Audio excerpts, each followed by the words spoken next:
Hi, hello. This is my video presentation of pages 2 to 13 of chapter 1. So, chapter 1 is the introduction chapter of the textbook, and it starts with the history of learning. So, for as long as psychology has been a field, psychologists have studied learning in humans, and learning has been at the interest of humans for quite some time, actually, far before psychology was actually a field of study. Human nature has caught the interest of many great minds throughout history, and has also been the pinnacle topic of many philosophers. Rene Descartes was one of these philosophers, and he believed humans operated similar to machines, but their mind was a separate entity from the body, and that separate entity was almost considered holy or spiritual. This distinction would lead him further in his philosophies, but other philosophers, however, claimed quite the opposite. Philosophers such as Thomas Hobbes and Julien de la Meurette claimed that every human behavior had to follow some sort of scientific principles, and the human mind and human body operated as one force. Following these philosophers and their revolutionary of ideas came along British empiricists, and these guys were essentially groups of philosophers that pondered on what the human mind contained. The most notable of these two being John Locke and David Hume.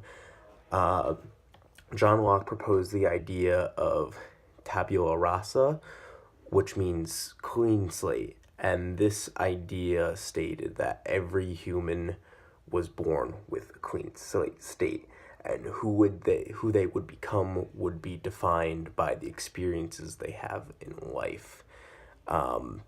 Another philosopher was Immanuel Kant, who also kind of believed in this, but he believed people weren't solely defined by their experiences, and that some things, such as human morals, were already embedded into the human mind. And this was a very rationalistic thought process in nature. Stepping away from philosophy, though, biology was the true predecessor to learning theory, and a large contributor to this was Charles Darwin's theory of evolution. This is because Charles Darwin's theory of evolution introduced the idea of natural selection. Natural selection claims that in nature it is a survival of the fittest type of environment, and those who wish to live and further their lineage on Earth, they will have to adapt to their environment. So basically, species that learn how to work with their ecosystems and learn how to take advantage of them will live and succeed, and species that fail to do this will die out and become extinct. Continuing on with the idea of how human nature could be further understood by looking at biology and animals, as the idea of comparative psychology. Comparative psychology was a field of study that in which psychologists they tried to understand the evolution of the human mind by studying the mental lives of animals. The most memorable of these comparative psychologists was C. Lloyd Morgan, and he is most known for Morgan's canon. Morgan's canon states that any behavior that should not be explained. Morgan's canon states that any behavior should not be explained by a complex mental process if it can be explained by a simpler one. Moving forward, we have conditioning.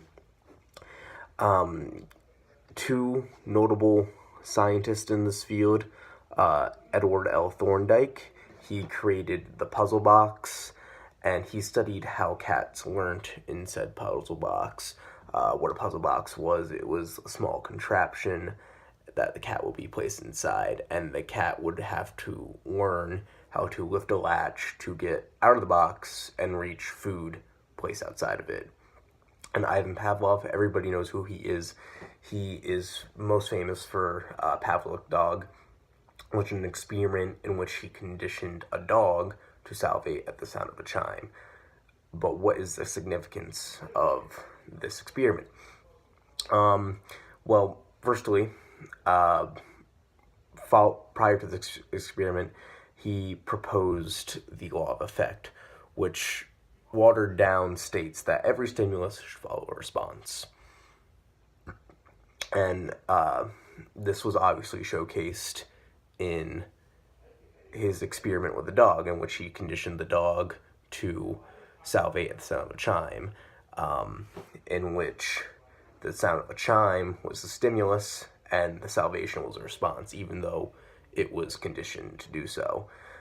These experiments showcased that the salivating response was a condition, the salivating response was coordinated by their nervous systems, and they were biologically hardwired to salivate when food was around. But obviously in the experiment, they would salivate at the sound of a bell chime. And this would open a door in the field of psychology and would guide future generations and inspire them. And that's really it on pages 2 to 13 of the text. And this is my presentation. Peace.